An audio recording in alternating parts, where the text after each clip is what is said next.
We are a weird club, we always have been. Our owners, AWOL. We feel like we've not been told anything, we feel like we've been kept in the dark, kept waiting. We're about to have our 6th manager in, I believe, 6 years. It's chaotic.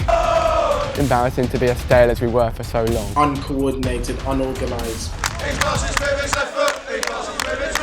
We've been this ruthless before. Sums up Chelsea for you. I think the question is what hasn't been happening at Chelsea in the last few weeks. We've had a manager that we love, he's been very successful with us. It's hard to argue, he's kind of revolutionised the Premier League in a way. Before he came in, the three at the back with wing backs was mocked and laughed at by most clubs, and now it's used by most clubs. It's been a tough role for him. The two teams he's batting against are head and shoulders pushing forward, and he's delivered with a trophy.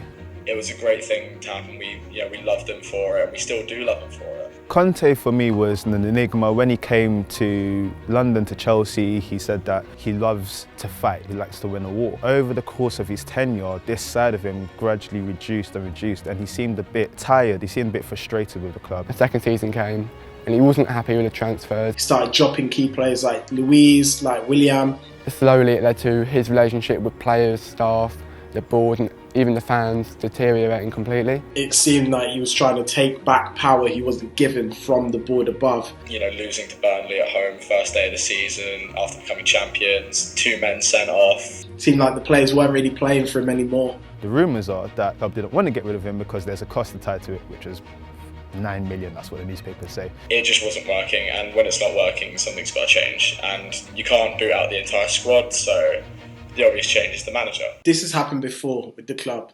We've cut managers off like this when things haven't gone well. Look at Benitez, look at Ancelotti, look at the amount of trophies they won and the way and the nature in which we got rid of them. This one's a little bit different in that we didn't want him to go, especially after becoming champions in his first season, even winning the FA Cup.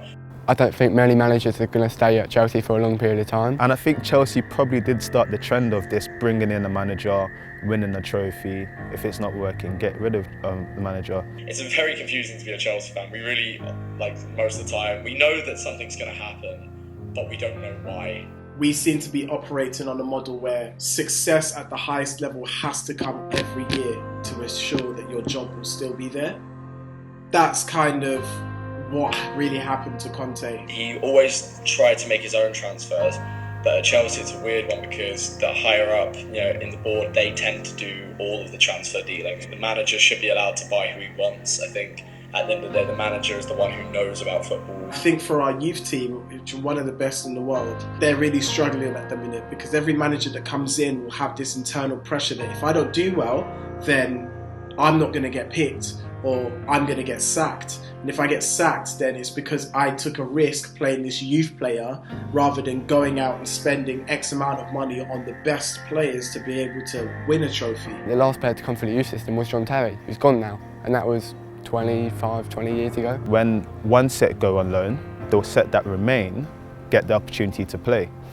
And when it comes to the next season, the set that went on loan are then forgotten about. As a fan, not seeing that stability in managers and not seeing the stability in the players is disappointing. We've just got ourselves into a system, a very cyclical, dangerous cycle where it's being propped up by the fact that we keep winning big trophies, which keeps justifying our approach. Abramovich not being in the country is hard at the moment because we've had to put the new stadium on hold. Is he coming back? Is he going to sell? There's been talk that he's cutting his losses, he's thinking about moving on from the club. I'm a Chelsea fan and I've seen the Chelsea days before Abramovich. He's what every club wants, a billionaire takeover. He came and revolutionised the way in which clubs could be run. He loves change, he likes to change it about, he likes to switch things up. He was the first to majorly invest in a club. Without Abramovich's influence, Chelsea would be a great club, but we wouldn't have reached the magnitude of where we have gotten today. You do just wonder how much longer can that continue. It is starting to maybe wear off a little bit, maybe he's a bit tired. This guy has been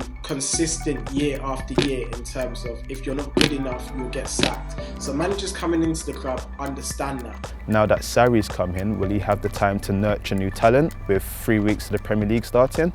Or will he go for tried and trusted names and forget about the youth players, which would be a bit sad to see, especially his current state at the time? When he came in, I literally thought in 2 years' time, we're going to have this situation, and we start to look at managers now and think who could be good in 2 years' time to take the Chelsea job, which is never the way that you should look at football and never the way you should support your team or your manager. I don't think Sarri's the man to stop the process. I think Sarri's the man to come into a club for 2 or 3 or 4 years and give them immediate success like he's done with Napoli and the clubs before. With the new season coming, I feel the Chelsea fans have a lot of optimism. Maybe we'll see a little bit of the Guardiola style football, good attacking play. The Chelsea fans are feeling good.